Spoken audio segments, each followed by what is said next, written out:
Hey there, my name is Ariana, and I want to share my story with you guys. I am 36 years old, and I've been suffering with off balance, dizziness for about 7 years now. This last year, it's been constantly, every day. I wake up and check to see how dizzy I am. And I feel like most of my problems started after I gave birth with my first child when I was 29. I gave birth in 2016 to a healthy baby boy via C-section. After laboring for a couple hours, it ended up being a C-section, which is traumatic for a woman because I felt less of a woman, like my body failed to do what it was supposed to do, and that wasn't the case. I failed to connect with my baby. It wasn't an instant bond. I immediately had mom guilt. I felt off, felt strange, anxiety through the roof. Like, what am I going to do with this kid? I'm the eldest of 7 kids, so I've done this before, and I thought it's going to be a walk in the park. Like, I got this. I can do this. Type A personality? No, I did not got this. It was, I was living with my mother-in-law, which I'm sure that didn't help. Um, it was a tough time. And around 7, 8 months, that's when I went back to work and I started reaching out for help. Started going to counseling, started journaling. Before that, I had attempted um, supplements, but I was very sensitive to them. I couldn't handle caffeine. I started to have driving anxiety. I had derealization, like I felt like I was here, but I wasn't here. Um, Trouble sleeping, relaxing in the shower. I felt off balance. Like I had to run out of the shower. Showers were scary because I felt dizzy.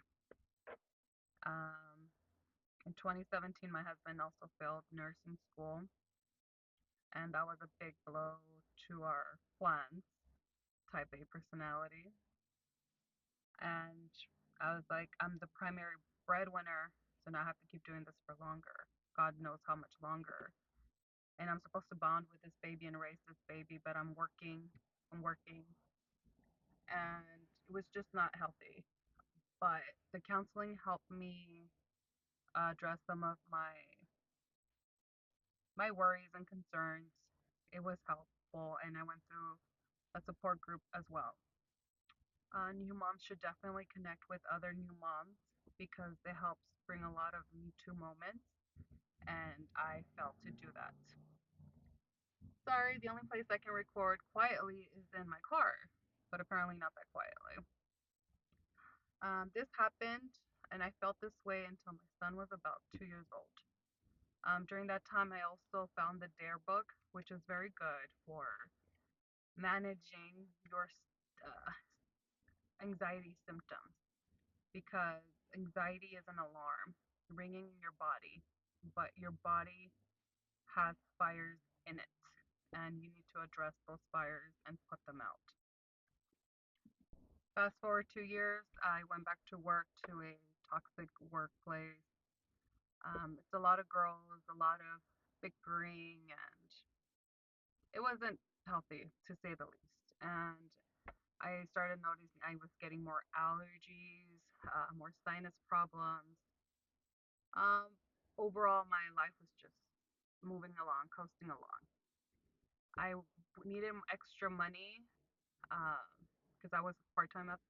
I went from full time to part time to get to the day shift. So I wanted extra hours.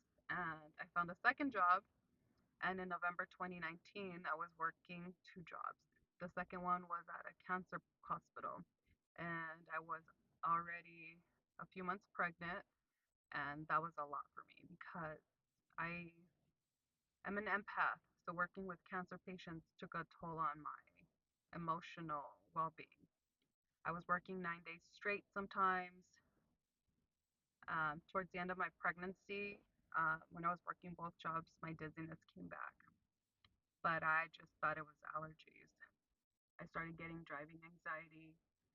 And in 2020, March, no, end of beginning of April, I had my baby, beginning of COVID.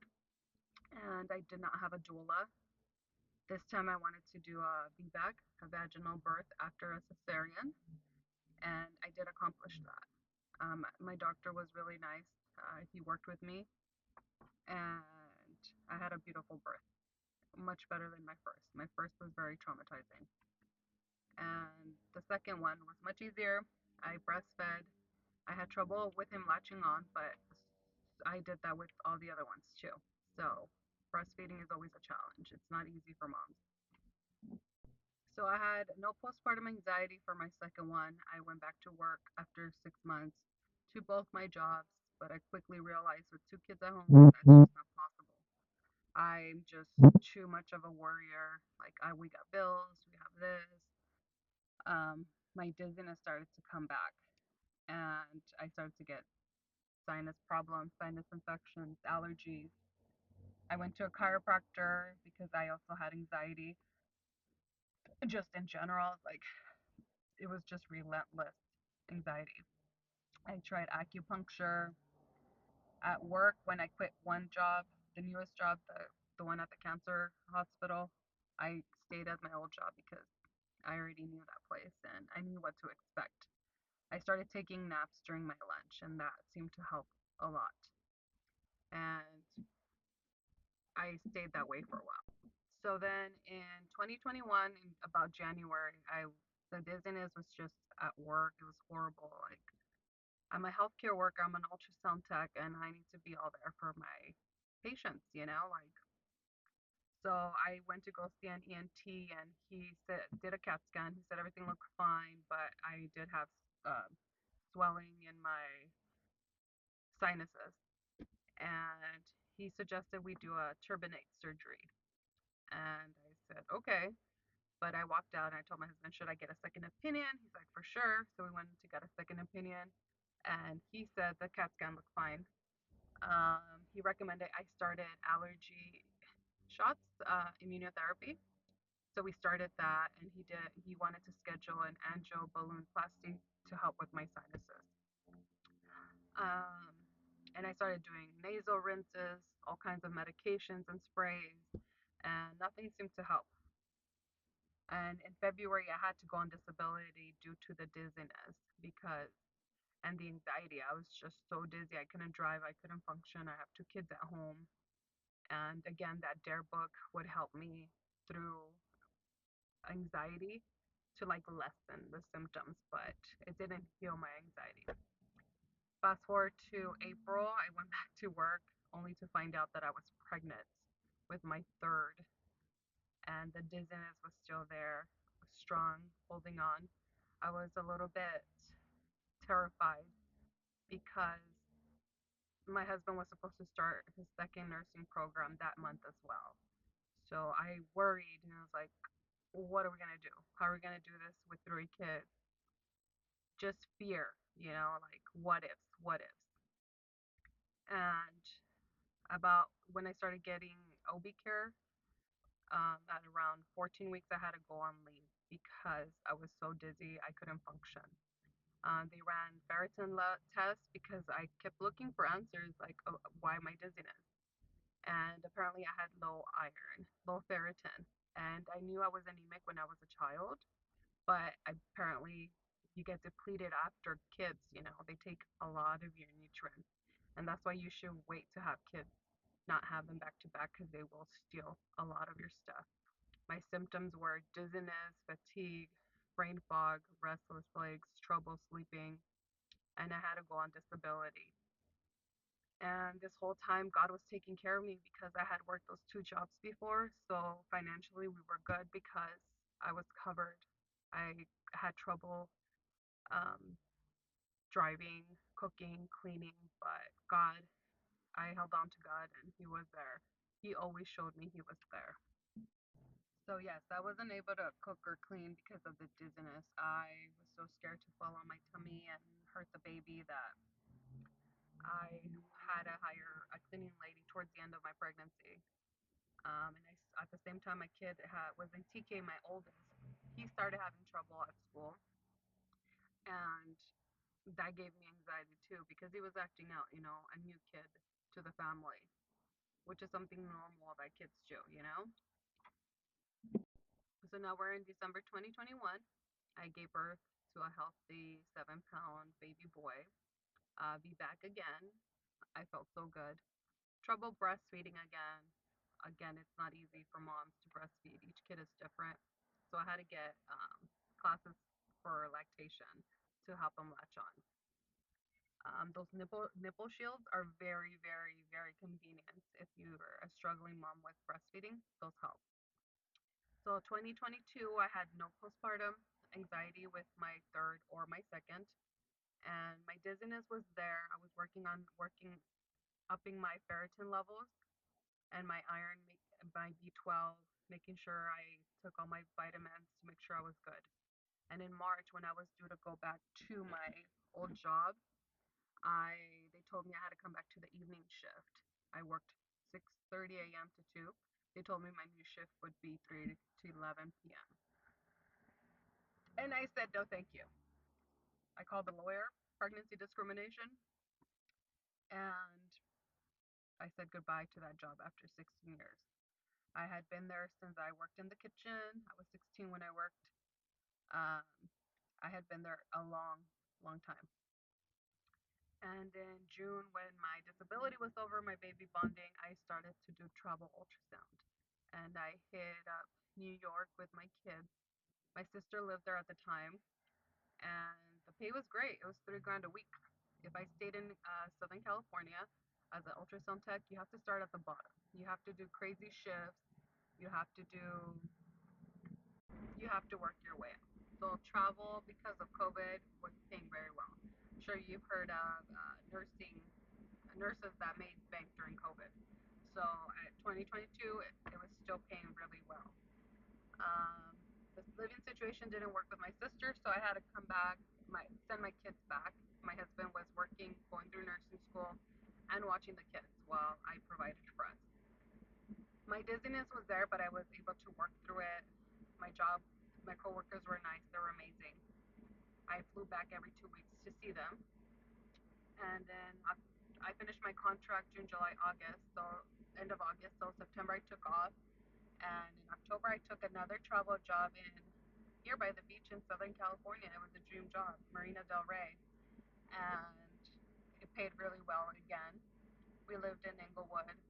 Life was good. My coworkers were good. My shift was good. I had no calls. It was a really, really good job. My dizziness went away completely. My driving anxiety went away. I was driving about 80 miles every weekend, no issues whatsoever. And in December, my husband was supposed to finish nursing school. He did. And I was supposed to quit, become a stay at home mom, and homeschool my kids. But they offered me to stay on permanently, and that was a hard decision to make. I should have said no, but I'm one of those people that have trouble saying no. So I said yes, even though my heart wanted to say no. The money was good. And then towards the beginning of the year, in 2023, I started getting calls from my son at school. He has ADHD. I would get daily texts. Your son's doing this. Your son's doing that.